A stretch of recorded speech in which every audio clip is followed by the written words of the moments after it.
नमस्कार दोस्तों, नमस्कार। आप सभी का स्वागत है आपके अपने YouTube चैनल ज्ञान गंगा जीके में। दोस्तों, आप सभी से रिक्वेस्ट है, कृपया चैनल को सब्सक्राइब कीजिए, शेयर कीजिए और कमेंट कीजिए। दोस्तों, हम देख रहे थे इंडियन हिस्ट्री, प्राचीन भारत का इतिहास, और इसके अंदर हमारा लास्ट का एक टॉपिक बचा था सिंधु घाटी सभ्यता की सामाजिक आर्थिक स्थिति के बारे में अपने को चर्चा करनी है। तो चलिए अपनी क्लास को आगे बढ़ाते हैं। आज अपने देखते हैं सिंधु घाटी सभ्यता की सामाजिक स्थिति।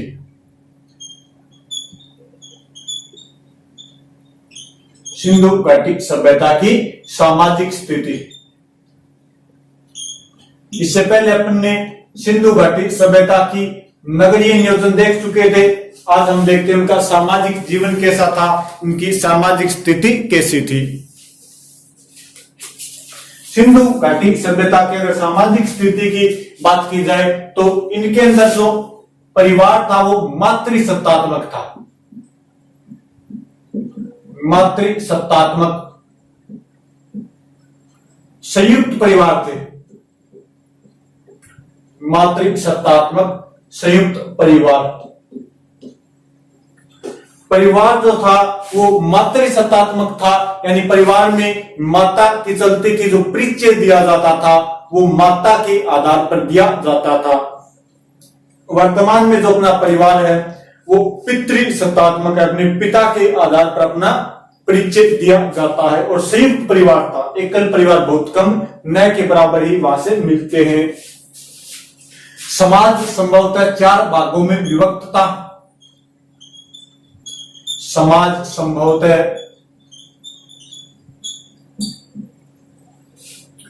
4 भागों में विभक्त था। 4 भागों में विभक्त था। 4 भाग कौन कौन से हैं? कि समाज के अंदर 4 वर्ग थे, वो वर्ग कौन कौन से हैं? जैसे इसमें आ जाएगा नंबर 1 पर पुरोहित वर्ग।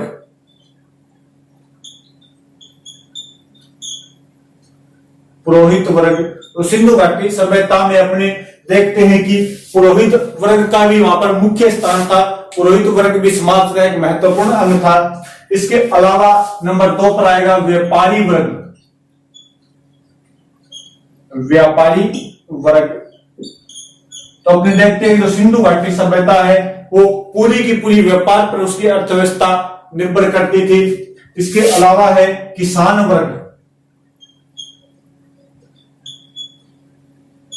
किसान वर्ग। और एक आपके आएगा श्रमिक वर्ग। श्रमिक वर्ग। ये 4 वर्ग उस समय विभक्त थे। जो समाज है वो 4 वर्गों में बांटा गया था। कौन कौन से है? पुरोहित वर्ग है, व्यापारिक वर्ग है, किसान वर्ग है और आपके श्रमिक वर्ग है। उस समय के परिवार में बांटे गए वर्ग थे। यहां से बड़ी मात्रा में मातृदेवी की मूर्ति मिली है। मातृदेवी की मूर्तियां मिली है।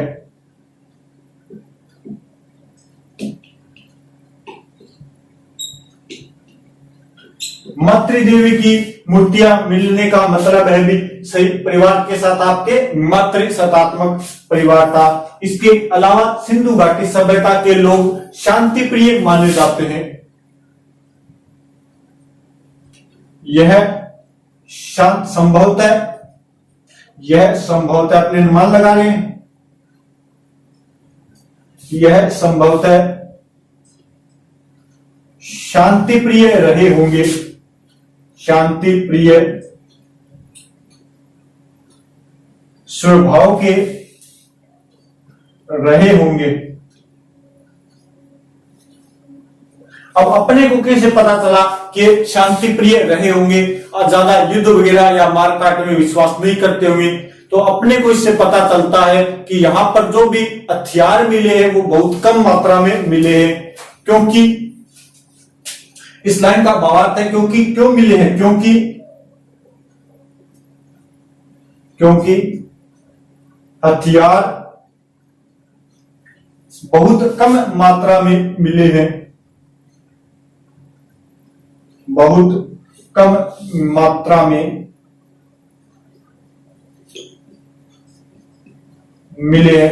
अब अगर कहीं भी इस स्थान पर अपने को हथियार मिले तो अपने ये कहेंगे भाई यहाँ के लोग या यहाँ पर कोई युद्ध वगैरह हुआ होगा या यहाँ के लोग ज्यादा युद्ध करते होंगे, लेकिन यहां से हमें हथियार बहुत कम मात्रा में मिले हैं, तो जिसका मतलब है भी यहाँ के जो लोग थे वो शांति प्रिय रहे होंगे, युद्धों में ज्यादा विश्वास नहीं करते होंगे।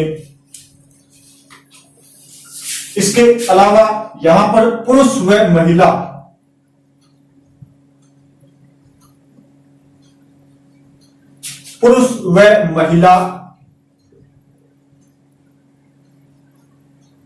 दोनों श्रृंगार करते थे, दोनों श्रृंगार करते थे। महिला व पुरुष दोनों के दोनों क्या है, आभूषण पहनते थे। महिलाएं आज पहनती है, पुरुष भी आज भी आभूषण पहनते हैं, जैसे गले में चेन हो गई, कई कानों में मुर्कियां पहनते हैं, अंगुलियों में अंगूठी पहनते हैं, हाथों में कड़ा होता है, तो ये सभी क्या है, पुरुषों के आभूषण है। तो उस समय भी महिला और पुरुष आभूषण पहनते थे, आज भी महिला और पुरुष क्या पहनते हैं, आभूषण पहनते हैं। लोग शाकाहारी व मांसाहारी दोनों प्रवृत्ति के थे। लोग शाकाहारी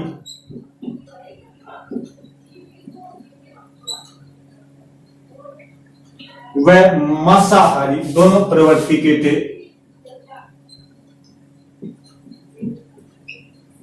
वह मांसाहारी थे। शाकाहारी व मांसाहारी का मतलब है भी यहाँ पर वेजिटेरियन और नॉन वेजिटेरियन दोनों प्रकार के व्यक्ति यहाँ पर रहते थे। मांसाहारी से यहाँ पर तात्पर्य है कि ऐसे में एक तो मछली पकड़ने का कांटा वगैरह भी मिला है, जिसका मतलब है वो शिकार किया करते थे, शिकार करने के हथियार मिले हैं, खरगोश की हड्डियां वगैरह भी मिली है, तो जिसका मतलब है वो शिकार किया करते थे। यहाँ के लोगों का जो प्रमुख खेल था, मुख्य मनोरंजन के साधन, मुख्य मनोरंजन के साधन, उसमें आप क्या आएगा, एक तो मुर्गों की लड़ाई,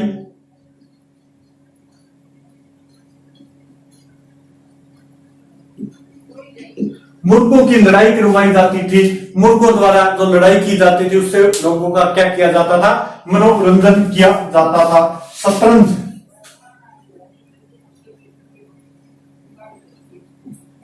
और इसके अलावा पासा भी खेला जाता था। ये इनके कुछ खेल या मुख्य मनोरंजन के साधन हुआ करते थे, जिनसे अपना मनोरंजन किया करते थे। वो कौन कौन से, मुर्गों की लड़ाई, शतरंज और पासा, ये इनके प्रमुख खेल हुआ करते थे। तीन अंतिम संस्कार के 3 प्रकार मिले हैं। अंतिम संस्कार के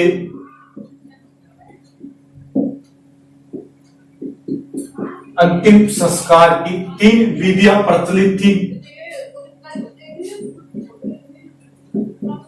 3 विधियां प्रचलित थी।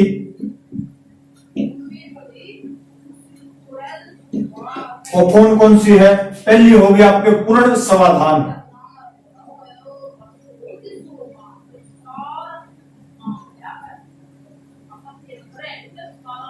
दूसरी थी आंशिक समाधान,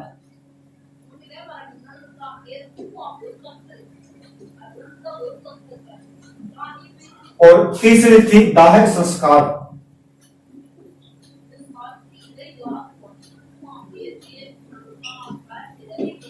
उस समय आपके अंतिम संस्कार की 3 विधियां प्रचलित थी। पूर्ण समाधान यानी पूरे के पूरे व्यक्ति को कहीं पर गाड़ देना या दफना देना। आंशिक समाधान व्यक्ति को जानवरों के खाने लायक छोड़ देना, पीछे जो हड्डियां वगैरह बची है उन्हें दफना देना, और दाह संस्कार व्यक्ति के शरीर को जला देना। ये 3 प्रकार के आपके दाह संस्कार की विधियां थी। ये लोग आत्मा व पुनर्जन्म में विश्वास करते थे।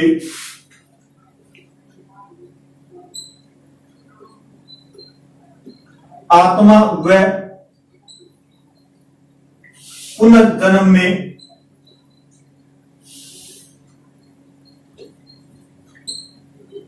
विश्वास करते थे। आत्मा व पुनर्जन्म में ये लोग विश्वास करते थे, आज भी अपने करते हैं। पुनर्जन्म और आत्माओं में विश्वास, ये लोग भी आत्मा और पुनर्जन्म में विश्वास करते थे। इसके अलावा लोथल से हमें 3 युग्म समाधान मिले हैं। लोथल व कालीबंगा से, लोथल व कालीबंगा से 3 युग्म समाधान मिले।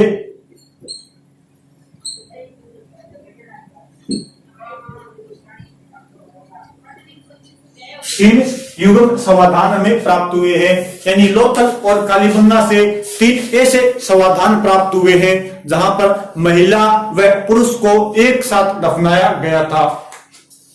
तो ये हो गया आपके लोथल व कालीबंगा से 3 हमें क्या मिले हैं, युग्म समाधान, जहां पर महिला व पुरुष को एक साथ दफनाया गया था। इसके अलावा अगर और देखें तो इनका जो मुख्य आधार था, सिंधु घाटी सभ्यता का जो मुख्य आधार था वो था परिवार। जितना हो गया, तो एक बार आप कृपया स्क्रीनशॉट ले लीजिए, फिर अपने अगले पेज पे चलते हैं।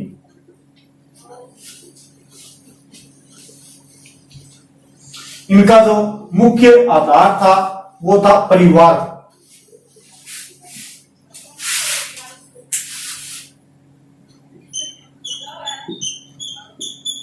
समाज का मुख्य आधार, मुख्य आधार था परिवार। सम्मानित पद था पुरोहित का, सम्मानित पद वो था आपके पुरोहित का।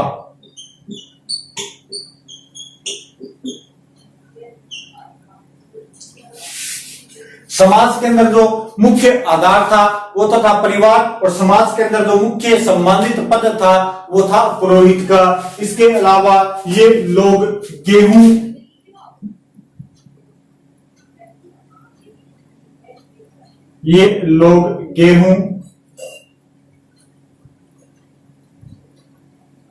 इसके अलावा जो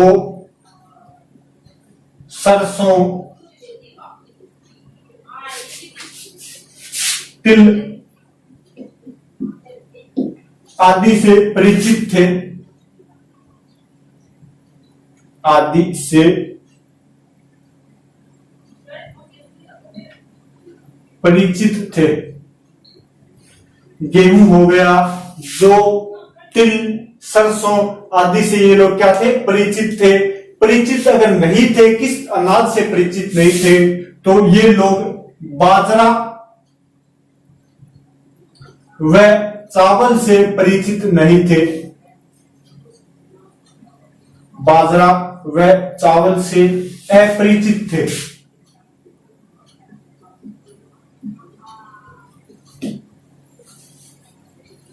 हमें लोथल से चावल और बाजरा के साक्ष्य जरूर मिलते हैं, लेकिन वो कुछ जगह से मिले तो अपने मानते कि पूरी सिंधु घाटी सभ्यता में बाजरा व चावल के लोग क्या थे, अपरिचित थे, उसे नहीं मानते थे, उसके बारे में पूरा नहीं जानते थे। वस्त्र सिलने की सुई मिली है,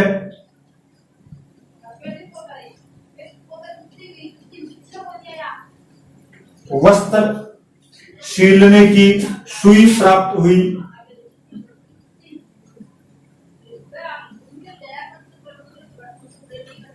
इसके अलावा महिलाएं जूड़ा करती थी, महिलाएं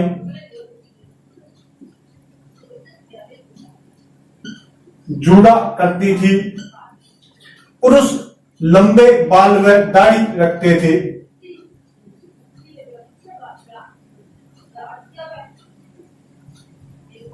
पुरुष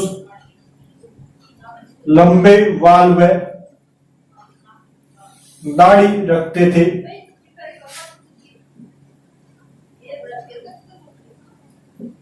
महिलाएं हैं वो हाथों के अंदर आभूषण पहनती थी कोहनियों तक लगभग और जुड़ा करती थी। पुरुष जो है वो लंबे बाल व दाढ़ी रखते थे। इसके अलावा एक स्थान है चनहुदड़ो, वहां से में सौंदर्य प्रसाधन के साधन मिले। चनहुदड़ो से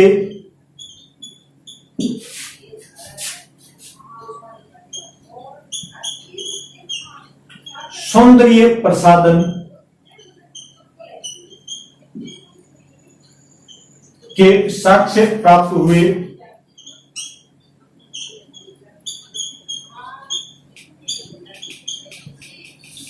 और नौशेरो व मेहरगढ़ से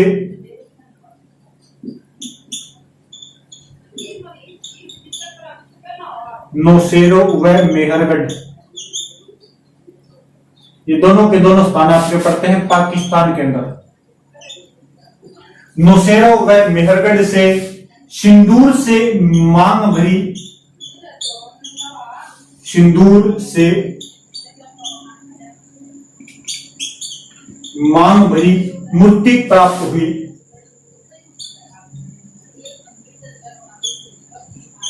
मूर्ति प्राप्त हुई। ये जो बातें हैं ये आपके सिंधु घाटी सभ्यता की सामाजिक स्थिति के बारे में, यानी यहाँ का समाज कैसा था, क्या समाज के अंदर विद्या चलती थी, क्या उस समय के रीति रिवाज थे, लोग कैसे रहते थे, क्या खाते थे, क्या पहनते थे, ये सब चीजें अपने देख ली। अगली क्लास के अंदर अपने देखेंगे इनकी धार्मिक स्थिति, इनका रहन सहन कैसा था, इनकी आर्थिक स्थिति कैसे थी और सिंधु घाटी सभ्यता का जो पतन हुआ था वो किस प्रकार हुआ, कौन विद्वान किस प्रकार इसका पतन मानते हैं। तो चलिए दोस्तों, आप सभी से विदा लेते हैं आज की क्लास में, और आप सभी से फिर रिक्वेस्ट है कृपया क्लास को शेयर कीजिए, कमेंट कीजिए और चैनल को सब्सक्राइब कीजिए। चलिए दोस्तों, फिर मिलते हैं अगली क्लास के अंदर। इतने थैंक यू, बाय, जय हिंद, जय भारत।